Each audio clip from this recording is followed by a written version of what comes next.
Get ready for a full-throttle, muscle-packed adventure, because today we're diving deep into The Wrecking Crew, the 2026 action thriller comedy starring two of the biggest names in modern action, Jason Momoa and Dave Bautista. If you've ever wanted estranged half-brothers, explosive Hawaiian landscapes, and a parade of over-the-top fights, you're in for a ride. And yes, there will be spoilers, so if you haven't seen it yet, consider this your warning. Directed by Angel Manuel Soto, who brought us Blue Beetle, and written by Jonathan Tropper, known for This Is Where I Leave You, The Wrecking Crew isn't trying to reinvent the wheel. It's pure escapist entertainment, a buddy action comedy with family drama sprinkled on top. And honestly, Momoa and Bautista's chemistry is enough to carry this film from start to finish. The story begins with Walter Hale, the estranged father of our two leads, meeting an untimely end in a suspicious hit-and-run in Honolulu, Hawaii. Police report it as an accident, but Jonny Hale, played by Jason Momoa, isn't buying it. Jonny hasn't been back to Hawaii in 20 years, ever since his mother was killed and his life spiraled into chaos. He moved to Oklahoma, where he now works as a cop on a Native American reservation and has a complicated relationship with his on-again, off-again girlfriend, Valentina, played by Morena Baccarin. Meanwhile, James Hale, portrayed by Dave Bautista, lives the life of a model Navy SEAL, married to Layla, Roymata Fox, with two kids, Lonnie, Kealoha, and teen son Kai, Joshua Tuivalalagi. James is disciplined, family-oriented, and the exact opposite of his free-spirited, rebellious brother. Their worlds collide when Jonny returns to Hawaii for their father's funeral, suspecting foul play. The reunion? Cold. Awkward, explosive. These two brothers have been estranged for decades, and the first few interactions are filled with insults, sarcasm, and, naturally, fisticuffs. But the death of their father and the arrival of Yakuza enforcers forces them to team up, and trust me, their first joint action scenes are pure chaos. The first major action beat sets the tone for the rest of the movie. Jonny's home in Oklahoma is invaded by Yakuza goons demanding a package allegedly sent by Walter. Jonny, as you might expect, doesn't just refuse. He fights back with jaw-dropping brutality, dispatching multiple attackers while delivering witty one-liners. Moments like this immediately establish the movie's tone: intense action paired with humor and a slight wink at the audience. From there, Jonny travels to Hawaii, where he reunites with James. It doesn't take long before the first major confrontation occurs, the classic punching it out scene. In the rain, on muddy ground, the brothers settle old grievances physically, letting the audience enjoy what is essentially a therapeutic brawl between two men who've been carrying decades of resentment. It's messy, loud, and surprisingly heartfelt, one of the film's high points. As Jonny and James begin to unravel the mystery, they discover their father was investigating a conspiracy involving corrupt businessmen and the Yakuza.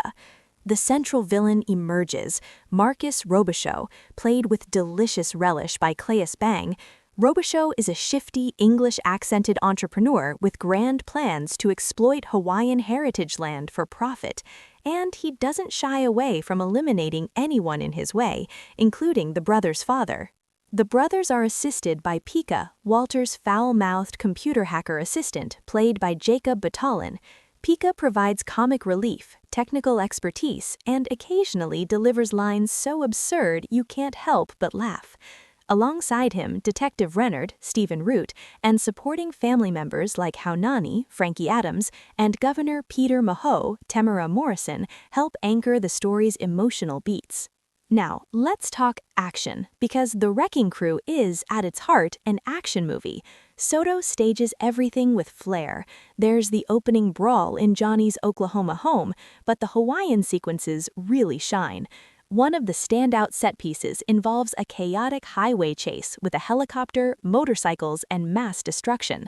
Cars flip, bullets fly, and yet the brothers continue to joke and strategize while narrowly surviving each death-defying moment. Other notable sequences include a brutal old boy-inspired hallway fight, one-on-many combat at Robichaux's compound, and smaller, tightly shot hand-to-hand encounters that make the chaos feel personal and visceral. Soto even uses long takes to immerse the audience, ensuring we feel every punch, every kick, and every explosion. The movie's humor comes largely from Jonny's irreverence and Momoa's natural charm, bouncing off Bautista's straight-man stoicism. From witty insults to physical comedy, sometimes involving the occasional absurd or vulgar gag, the brothers' banter keeps the story moving even when the plot lags. The supporting cast also adds texture. Batalon's Pika, Root's Rennert, and Baccarin's Valentina all contribute comedic and emotional beats that elevate the film beyond pure destruction porn. Despite the chaos, the movie takes moments to explore family bonds. James and Jonny, both struggling with unresolved issues from their father and past trauma, gradually reconcile. There's a blend of action, comedy, and surprisingly heartfelt drama, reminding us that underneath all the explosions and fistfights, this is a story about brothers finding common ground. The climactic sequence sees the brothers confronting Robichaux and his henchmen in a no-holds-barred demolition derby of destruction. Guns, fists, and improvised weapons fly. James and Jonny fight in tandem, showcasing their complementary fighting styles, while also proving their familial bond has been reforged in the fires of combat. Explosions, helicopter crashes, and chaotic brawls reach a peak, culminating in the brothers finally taking down Robichaux and exposing the conspiracy that killed their father. By the end, the brothers aren't just victorious, they've reconciled, learned lessons about trust, family, and responsibility, and even shared a few laughs along the way. The Wrecking Crew wraps up with both high-octane spectacle and a surprisingly satisfying emotional payoff. The Wrecking Crew isn't revolutionary. The plot is familiar, some jokes land awkwardly, and CGI is occasionally overused. But it doesn't need to be. What this movie is, it does extremely well. A loud, violent, self-aware buddy cop action comedy with a heavy dose of family drama. Momoa and Bautista's chemistry is infectious, Soto's direction is confident, and Tropper's script, while formulaic, hits all the genre beats fans expect. In the end, this film is a celebration of excess, charisma, and pure entertainment. Two estranged half-brothers, a corrupt conspiracy, a parade of villains, and enough explosions to make a pyrotechnician blush, the Wrecking Crew delivers exactly what it promises: 2 hours of unapologetic fun. So, if you're a fan of action, absurd stunts, and watching two giant action stars punch their way to brotherly love, the Wrecking Crew is the perfect watch. And remember, family might fight, but family also wrecks things spectacularly.